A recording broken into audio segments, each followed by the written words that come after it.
40 años han pasado de historia de Telemetro y la televisión ha evolucionado de forma impresionante gracias a los avances tecnológicos. Sin embargo, la pasión y esfuerzo de quienes han logrado percibir el antes y después de esta forma de comunicación audiovisual se mantiene.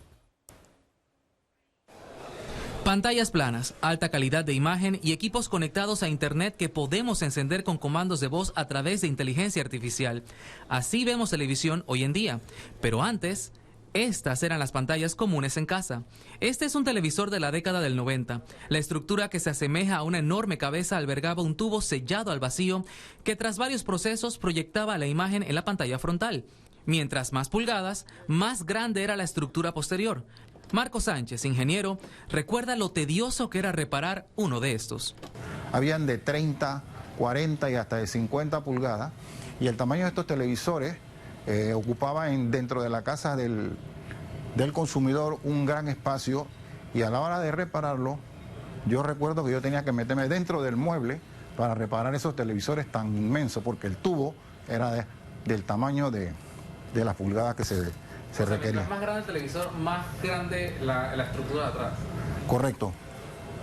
Y por ende eran muy voluminosos y consumían demasiada energía. Pero como dicen por ahí, ya nada lo hacen como antes. Y tras décadas sin uso, este televisor encendió sin mayor problema. Y seguramente con una de estas pantallas usted se informaba, con alguna edición de Telemetro Reporta de aquel entonces. Del aspecto humano. Bosco Ricardo Vallarino. Noticias internacionales y la narración veraz y convincente del acontecer mundial. Eliezer Vázquez, narrador, conocedor del elemento visual de la noticia. En solo 15 minutos, Telemetro Reporta le informa de manera veraz y completa las noticias del momento. José Escobar, o como cariñosamente le llamamos el profe, recuerda con nostalgia cómo era hacer televisión antes del boom digital.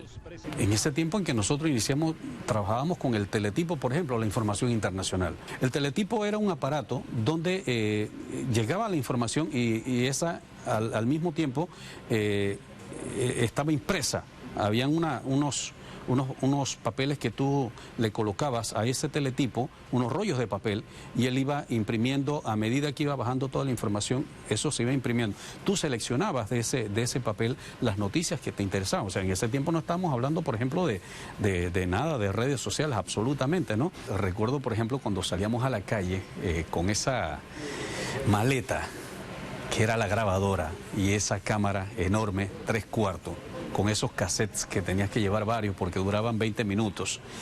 Entonces, de repente estabas haciendo una entrevista y se acababa el cassette y ya que reemplazarlo. Pero yo pasé por todas esas etapas de el 3/4, el Betacam, el VHS, el DVC Pro, todas esas herramientas que habían para las coberturas noticiosas. Una vez llegaba con la noticia fresca de la calle, preparaba sus entregas en este editor analógico, o como el personal le llamaba, un AV-roll. En lugar de procesar todo con programas de edición tal y como ocurre hoy día, estas dos ruedas eran las encargadas de darle forma a sus reportajes. Escobar no pudo evitar explicarnos con entusiasmo su funcionamiento una vez se lo mostramos. Aquí, lo marcaba, quiero que entre al aquí, entrada también. Me iba, quiero 5 minutos, 10 segundos de la imagen de presidente. Y recuerdo también que en ese tiempo el periodista también era editor. A diferencia de ahora que hay editores especiales para el tema de la noticia, en ese tiempo el camarógrafo iba, cubría la noticia, tú venías acá, le ponías el audio y el camarógrafo editaba, pero si el camarógrafo tenía que salir, entonces tú también te encargabas de editar. O sea, era un trabajo bien complementado. Y buscar esas historias en las calles era una experiencia igualmente distinta. Hoy solo con un celular podemos transmitir en directo gracias a las herramientas de streaming y logramos llegar al instante prácticamente a cualquier punto del país. Antes había que esperar y los camarógrafos debían cargar con una cámara y una grabadora. Adair Liguas, con 34 años en el negocio, está lleno de anécdotas. Antes tú tenías que correr con esa grabadora a hacer lo que te mandasen a hacer. Con decirte que a mí me tocó una vez ir a cubrir un accidente al Puente de las Américas. Entonces, bueno, tenía que ir a cubrirlo, ¿no? Yo vengo, dejo el carro, como por el lado del Chorrillo, un poquito más antes del Chorrillo, dejo el carro ahí, y bueno, yo voy con mi equipo, corriendo, pensando que el accidente era de que al inicio del puente. No, el accidente era al final, o sea, al otro lado del puente. Me tuve que correr todo el puente de las Américas. Cuando llegué allá, muriéndome, porque a todo esto cada grabadora esa tenía su batería, o sea, usaban unas baterías inmensas, tanto la grabadora como la cámara.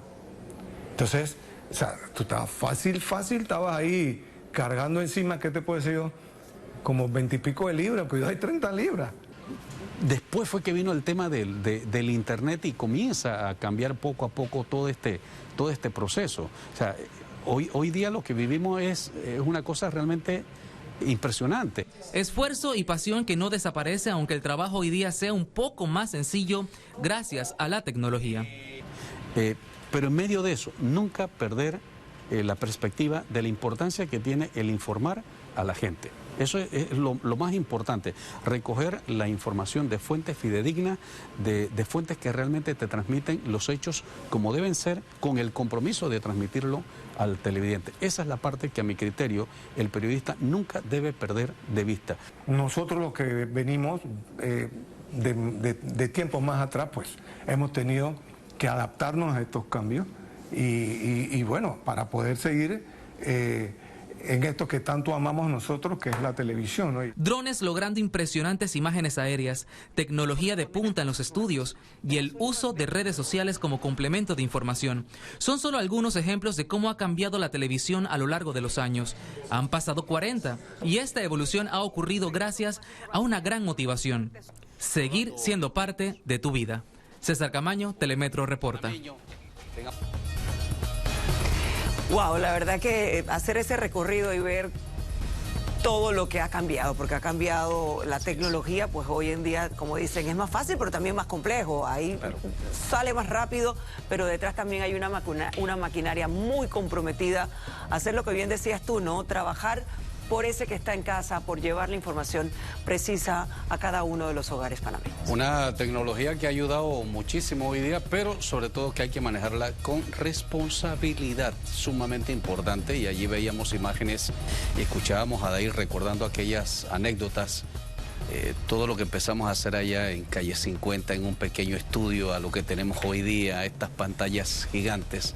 Realmente te demuestra todo lo que ha avanzado en tecnología, y esto se hace, Genia, amigos televidentes, es con ese compromiso de mantener a los panameños al día en cuanto a información, y hoy Canal 13 se ha sumado a ese equipo internacional donde prevalece es lo último de lo último en tecnología, siempre con ese compromiso para el televidente. Sí, indiscutiblemente, y ahí bien apuntas algo, y no es cuestión de echar flores a la cadena de televisión donde trabajo, no, sino que verdaderamente Telemetro, los estudios de Telemetro siguen estando a la vanguardia y cumpliendo ese primer objetivo que tenía muy claro la cabeza de la organización, don Nicolás González Revilla, de entregarle al panameño lo más avanzado a nivel visual, en tecnología de esa época. Éramos los que teníamos unas animaciones de entradas maravillosas y que eran muy ágiles e innovadoras. Y año tras año, no importa en el periodo que nos encontremos, seguimos siempre buscando lo mejor, lo más avanzado y lo último, incluso mejor que muchas áreas de países, de nuestros hermanos países centroamericanos, compitiendo con naciones de primer mundo, solo para usted. Lo que nunca ha perdido el equipo de Canal 13 es casualmente esa pasión, en el caso nuestro de noticias, la pasión por informar. Hay una pausa.